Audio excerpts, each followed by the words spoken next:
بہت مدت پہلے دور دراز کے ایک ملک میں یہ قانون تھا کہ اس ملک کے لوگ ہر سال اپنا بادشاہ تبدیل کرتے تھے۔ جو بھی بادشاہ بنتا وہ ایک عہد نامے پر دستخط کرتا کہ اس کی حکومت کا 1 سال مکمل ہونے کے بعد وہ اس عہدے سے دستبردار ہو جائے گا اور اسے ایک دور دراز جزیرے پر چھوڑ دیا جائے گا جہاں سے وہ کبھی واپس نہیں آ سکے گا۔ جب ایک بادشاہ کا 1 سالہ دور حکومت مکمل ہو جاتا تو اسے ایک مخصوص جزیرے پر چھوڑ دیا جاتا جہاں وہ اپنی بقیہ زندگی گزارتا۔ اس موقع پر اس بادشاہ کو بہترین لباس پہنایا جاتا، ہاتھی پر بٹھا کر اسے پورے ملک کا الوداعی سفر کروایا جاتا جہاں وہ سب لوگوں کو آخری بار خیر آباد کہتا۔ وہ بہت ہی افسوسناک اور غم زدہ لمحات ہوتے اور پھر وہاں کے لوگ بادشاہ کو اس جزیرے پر ہمیشہ ہمیشہ کے لیے چھوڑ آتے۔ ایک مرتبہ لوگ اپنے پرانے بادشاہ کو جزیرے پر چھوڑ کر واپس آ رہے تھے کہ انہوں نے ایک ایسا سمندری جہاز دیکھا جو کچھ دیر پہلے ہی تباہ ہوا تھا، اور ایک نوجوان شخص نے خود کو بچانے کے لیے لکڑی کے ایک تختے کا سہارا لے رکھا تھا۔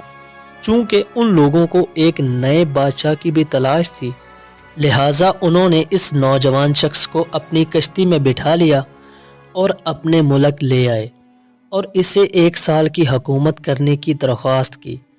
پہلے تو وہ نوجوان نہ مانا، لیکن پھر وہ 1 سال کے لیے بادشاہ بننے پر رضامند ہو گیا۔ وہاں کے لوگوں نے اس کو بادشاہت کے تمام اصول اور طریقے سمجھا دیے اور یہ بھی بتایا کہ 1 سال کے بعد وہ اسے فلاں مخصوص جزیرے پر چھوڑ آئیں گے۔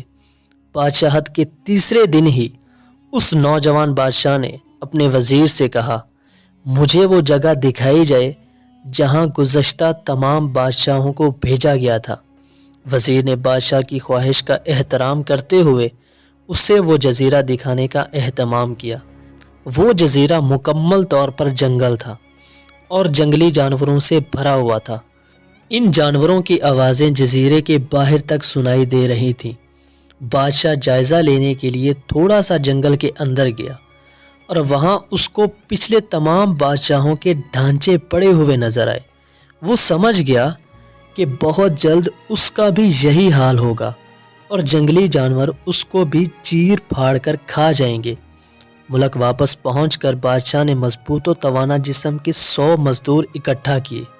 ان سب کو اس جزیرے پر لے گیا اور حکم دیا جنگل کو 1 ماہ میں مکمل طور پر صاف کر دیا جائے، تمام خطرناک جانوروں کو مار دیا جائے اور سب فالتو درخت کاٹ دیے جائیں۔ وہ ہر ماہ خود جزیرے کا دورہ کرتا اور کام کی خود نگرانی بھی کرتا۔ پہلے مہینے میں ہی تمام خطرناک جانوروں کو مار دیا گیا اور پھر بہت سے درخت بھی کاٹ دیے گئے۔ دوسرے ماہ تک جزیرہ مکمل طور پر صاف ہو چکا تھا۔ اب بادشاہ نے مزدوروں کو حکم دیا کہ جزیرے پر مختلف مقامات پر خوبصورت باغات تعمیر کیے جائیں۔ وہ اپنے ساتھ مختلف پالتو جانور مثلاً مرغیاں، گائے، بھینسیں، بطخیں اور بھیڑیں وغیرہ بھی جزیرے میں منتقل کرتا رہا۔ تیسرے مہینے میں بادشاہ نے اپنے مزدوروں کو حکم دیا کہ ایک شاندار گھر تعمیر کریں اور اس جزیرے پر ایک بڑی سی بندرگاہ بھی بنائیں۔ گزرتے مہینوں کے ساتھ ساتھ وہ جزیرہ ایک خوبصورت شہر میں بدلتا جا رہا تھا۔ وہ نوجوان بادشاہ بہت سادہ لباس زیب تن کرتا اور اپنی ذات پر بہت کم خرچ کرتا۔ اپنی بادشاہت کی زیادہ تر کمائی وہ جزیرے کو بنانے میں لگاتا رہا۔ 10 ماہ گزر جانے کے بعد بادشاہ نے اپنے وزیر سے کہا، میں جانتا ہوں کہ 2 مہینے بعد مجھے جزیرے میں چھوڑ دیا جائے گا، لیکن میں ابھی سے وہاں جانا چاہتا ہوں۔ وزیر اور دوسرے وزراء اس بات پر متفق نہیں ہوئے اور انہوں نے بادشاہ سے کہا، آپ کو 2 ماہ مزید صبر کرنا ہوگا تاکہ سال مکمل ہو جائے۔ سال پورا ہو جانے کے بعد ہی آپ کو اس جزیرے پر چھوڑا جائے گا۔